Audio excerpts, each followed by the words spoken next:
Hello नमस्कार दोस्तों, स्वागत है आपका आज के मुख्य समाचारों की वीडियो में। जी हां दोस्तों, यहां पर आपको देखने को मिलेगी सुबह से लेकर शाम तक की सारी के सारी बड़ी खबरें, मुख्य समाचार, ब्रेकिंग न्यूज़ अपडेट के रूप में। तो दोस्तों आप लोगों से रिक्वेस्ट है, इस वीडियो को ज़्यादा से ज़्यादा लाइक और शेयर करें, साथ ही हमारे चैनल को सब्सक्राइब करके बेल आइकन का बटन भी दबा दें। तो दोस्तों सीधे चलते हैं आज की पहली बड़ी खबर की ओर। श्रमिक ट्रेनों के लिए अब जरूरी नहीं होगा राज्य की सहमति, गृह मंत्रालय ने जारी किए निर्देश। जी हां दोस्तों, प्रवासी मजदूरों को लेकर जारी किए गए श्रमिक ट्रेनों के नए स्टैंडर्ड ऑपरेटिंग प्रोसीजर के मुताबिक अब इन ट्रेनों के लिए राज्यों की सहमति वाली धारा को हटा दिया गया है। विभिन्न राज्यों में फंसे दूसरे राज्य के मजदूरों की आवाजाही को लेकर जारी की गई नई एसओपी में केंद्रीय गृह मंत्रालय ने कहा है कि श्रमिक ट्रेनों की आवाजाही की अनुमति गृह मंत्रालय से बातचीत के आधार पर रेल मंत्रालय देगा। आपकी जानकारी के लिए बता दें दोस्तों, पहले एक राज्य से दूसरे राज्य में श्रमिक ट्रेन को जाने के लिए राज्य की अनुमति लेनी होती थी, लेकिन अब गृह मंत्रालय की ओर से जारी नई अधिसूचना में सहमति के किसी भी संदर्भ को हटा दिया गया है और कहा गया है कि नोडल अधिकारी फंसे हुए मजदूरों को रिसीव करने और भेजने के लिए आवश्यक व्यवस्था करेंगे। तो दोस्तों, गृह मंत्रालय के इस कदम के बारे में आपकी क्या राय है, कमेंट करके जरूर बताएं। इसके बाद दोस्तों जानते हैं अगली बड़ी खबर। सैलरी को लेकर आया बड़ा फैसला, वापस लिया गया लॉकडाउन के दौरान कर्मचारियों को पूरा वेतन देने वाला निर्देश। जी हां दोस्तों, सरकार ने लॉकडाउन के दौरान कर्मचारियों को पूरा वेतन देने का पुराना निर्देश वापस ले लिया है। इस कदम से कंपनियों और उद्योग जगत को राहत मिलने का अनुमान है। गृह सचिव ने लॉकडाउन लगाए जाने के कुछ ही दिन बाद 29 मार्च को जारी दिशा निर्देश में सभी कंपनियों व अन्य नियोक्ताओं को कहा था कि वे प्रतिष्ठान बंद करने की स्थिति में भी महीना पूरा होने पर सभी कर्मचारियों को बिना किसी कटौती के पूरा वेतन दे। लेकिन अब 3 न्यायाधीशों वाली पीठ ने संकेत दिए हैं कि गृह मंत्रालय के आदेश के अनुसार पूर्ण मजदूरी का भुगतान छोटे और निजी उद्यमों के लिए व्यवहार्य नहीं हो सकता, जो स्वयं लॉकडाउन के कारण दिवालिया होने की कगार पर हैं। इसके बाद दोस्तों जानते हैं अगली बड़ी खबर। सरकारी कर्मचारियों को फिर झटका, योगी सरकार ने लिया एक और बड़ा फैसला। जी हां दोस्तों, इस महामारी से निपटने के लिए सभी देशों को दिक्कतों का सामना करना पड़ रहा है। भारत में भी इस महामारी से संक्रमित मरीजों की संख्या 1 लाख का आंकड़ा पार कर चुकी है। ऐसे में देश की अर्थव्यवस्था पर भी इसका असर पड़ रहा है। राज्यों को होने वाली आय भी प्रभावित हो रही है।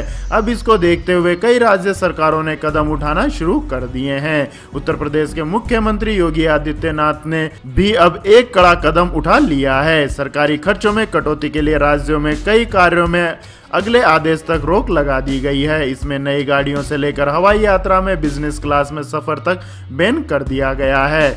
अतिरिक्त मुख्य सचिव संजीव मित्तल ने इस बारे में अवगत कराते हुए बताया कि एक कमेटी ने इस बारे में फैसला लिया है और यह फैसला अगले आदेश तक पूरे राज्य में लागू रहेगा। इसके बाद दोस्तों जानते हैं अगली बड़ी खबर। दिल्ली में प्रवासी मजदूरों के लिए 300 बसें चलाना चाहती है कांग्रेस, सीएम केजरीवाल से मांगी इजाजत। जी हां दोस्तों, दिल्ली कांग्रेस प्रदेश अध्यक्ष अनिल चौधरी ने मुख्यमंत्री अरविंद केजरीवाल को पत्र लिखा है। अनिल चौधरी ने केजरीवाल को पत्र लिखकर कहा है कि कांग्रेस प्रवासी श्रमिकों के आवागमन की सुविधा के लिए राजधानी की सीमाओं पर 300 बसें चलाना चाहती हैं। इन बसों का खर्च दिल्ली कांग्रेस की तरफ से वहन किया जाएगा। उन्होंने इन बसों को चलाने के लिए मंजूरी देने के लिए सीएम से मांग की है। अनिल चौधरी ने पत्र में लिखा है कि पैदल जा रहे मजदूरों के लिए दिल्ली के विभिन्न इलाकों में कांग्रेस बसें चलाना चाहती है ताकि अपने अपने घरों को जाने वाले लोगों को कोई परेशानी ना हो। तो दोस्तों, क्या केजरीवाल सरकार को कांग्रेस पार्टी को 300 बसें चलाने की अनुमति दे देनी चाहिए? कमेंट करके अपनी राय दें। इसके बाद दोस्तों जानते हैं अगली बड़ी खबर। इस महामारी के मरीजों के लिए बनकर तैयार हुआ देश का पहला ओपन हॉस्पिटल। जी हां दोस्तों, इस महामारी की रोकथाम और इलाज के लिए देश का पहला ओपन हॉस्पिटल मुंबई में बनकर तैयार हो गया है। महाराष्ट्र के सीएम उद्धव ठाकरे ने सोमवार को इस ओपन हॉस्पिटल का दौरा भी किया। 1008 बेड वाले इस ओपन हॉस्पिटल में मरीजों के रहने, ऑक्सीजन और मेडिकल की जांच की सुविधाएं बनाई गई है। यह विशाल हॉस्पिटल देश का पहला ओपन हॉस्पिटल है। इस संक्रमण की रोकथाम और इस महामारी के मरीजों के इलाज के लिए मुंबई के पश्चिमी उपनगर बांद्रा इलाके के बीकेसी में एमएमआरडीए मैदान में इसे तैयार किया गया है। इसके बाद दोस्तों जानते हैं अगली बड़ी खबर। सरकार की इस योजना के तहत घर बैठे मिलेंगे आपको सालाना 36,000 रुपए। जी हां दोस्तों, केंद्र सरकार गरीब और जरूरतमंद लोगों को वित्तीय रूप से मदद करने के लिए कई तरह की योजनाएं चलाती है। सरकार की अधिकतर योजनाएं गरीब, विकलांग, विधवा, वरिष्ठ नागरिक आदि के लिए होती है। इसके तहत उनके खातों में सीधे तौर पर कैश या अन्य जरूरी चीजें भी मुहैया कराई जाती हैं। ऐसी ही एक योजना सरकार द्वारा चलाई जा रही है जिसका नाम पीएम श्रम योग मानधन योजना है। इस योजना के तहत असंगठित क्षेत्र में काम करने वाले लोगों को सरकार पेंशन देती है। इस योजना के तहत केंद्र सरकार 60 साल से अधिक उम्र के लोगों को हर महीने 3,000 रुपए की पेंशन देती है। अगर आप भी असंगठित क्षेत्र में काम करने वाले हैं और आपकी उम्र 60 साल से अधिक है तो आपको सरकार की तरफ से हर साल 36,000 रुपए पेंशन के तौर पर दिए जाएंगे। इसके बाद दोस्तों जानते हैं अगली बड़ी खबर। लेकिन दोस्तों अगली खबर जानने से पहले आप लोगों से गुजारिश है कि अगर आपको हमारा यह वीडियो अभी तक पसंद आया है तो इसे लाइक करें, कमेंट करें और हमारे चैनल को सब्सक्राइब करें। तो दोस्तों जानते हैं अगली बड़ी खबर। प्रचंड चक्रवाती तूफान में बदला अम्फान, बड़े स्तर पर हो सकता है नुकसान।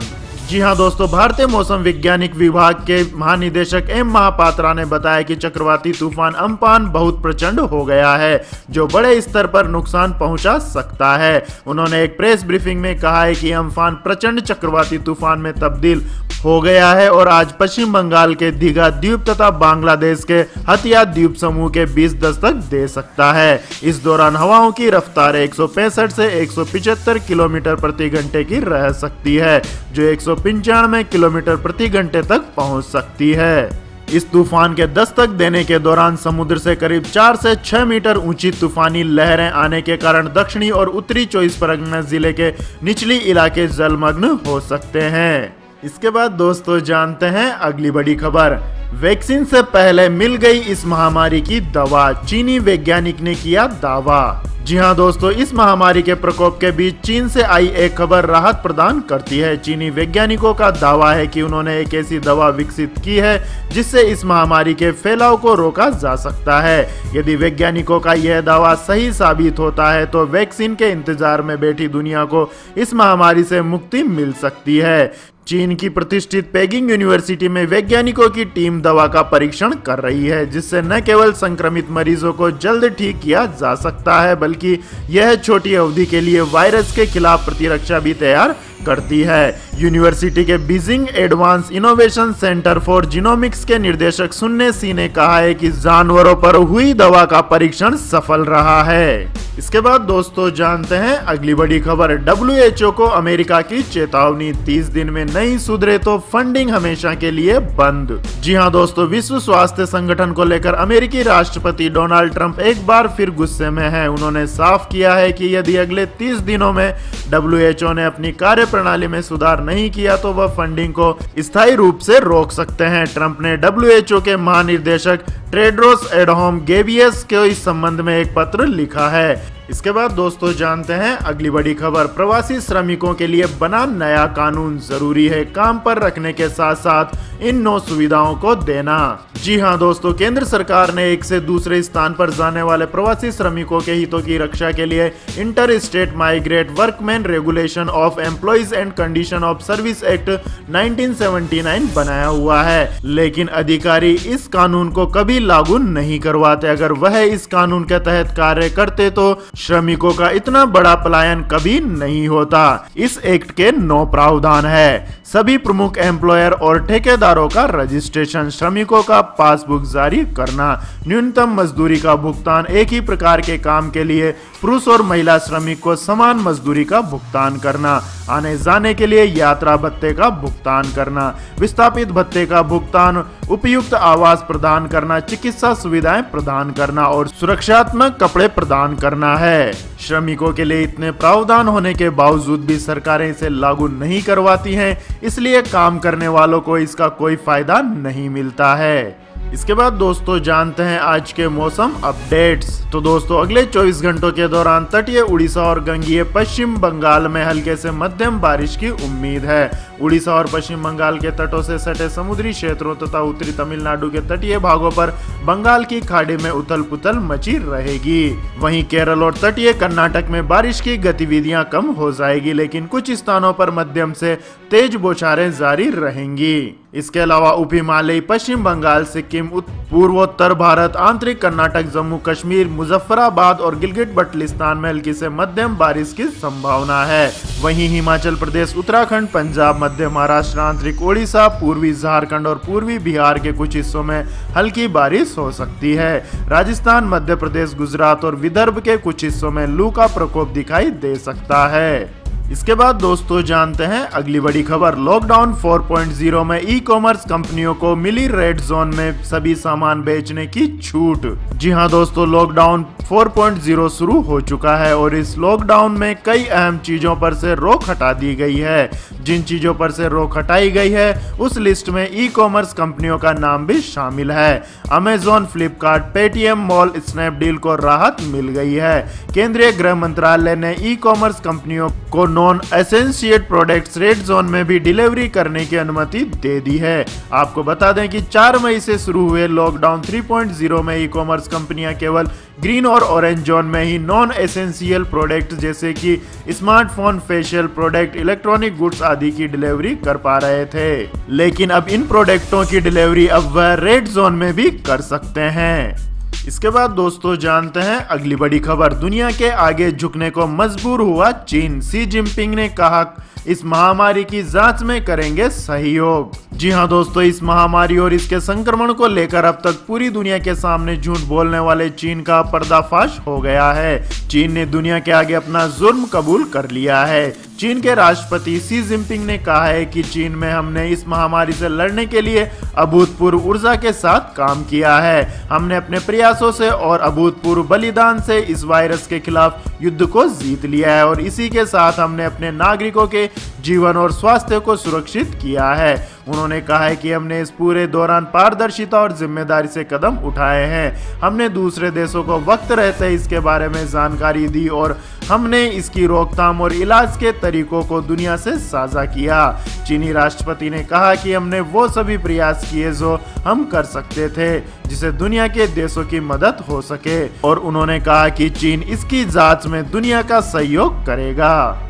इसके बाद दोस्तों जानते हैं अगली बड़ी खबर। शाहिद अफरीदी का एक और विवादित बयान, कहा कश्मीर टीम का नेतृत्व करने की है इच्छा। जी हां दोस्तों, भारत और चिर प्रतिद्वंदी पाकिस्तान के लिए कश्मीर मामला हमेशा से संवेदनशील मामला रहा है। आजादी के बाद कश्मीर दोनों देशों के बीच भावनाओं से जुड़ा मुद्दा रहा है, जहां अधिकांश सेलिब्रिटीज इस विशाल राजनीतिक मसले से खुद को दूर रखना सही समझते हैं। वहीं पाकिस्तान के पूर्व कप्तान और ऑलराउंडर शाहिद अफरीदी हमेशा इस विषय पर कुछ बोलते रहते हैं। हाल ही में शाहिद अफरीदी ने भारत और प्रधानमंत्री नरेंद्र मोदी पर टिप्पणी करके बड़े विवाद को आमंत्रित किया है, जिससे भारतीय क्रिकेटर्स आग बबूला हो गए हैं। युवराज सिंह, हरभजन सिंह, गौतम गंभीर, सुरेश रैना और शिखर धवन ने शाहिद अफरीदी के खिलाफ जमकर गुस्सा निकाला है। हरभजन सिंह और युवराज सिंह ने अफरीदी फाउंडेशन की मदद करने पर पछतावा भी जताया है। आपको बता दें कि हाल ही में पाकिस्तान आधारित कश्मीर की यात्रा पर अफरीदी ने पीएम मोदी पर बयान दिया। इसके अलावा उन्होंने पाकिस्तान सुपर लीग के अपने आखिरी साल में कश्मीरी टीम का नेतृत्व करने की इच्छा भी जताई।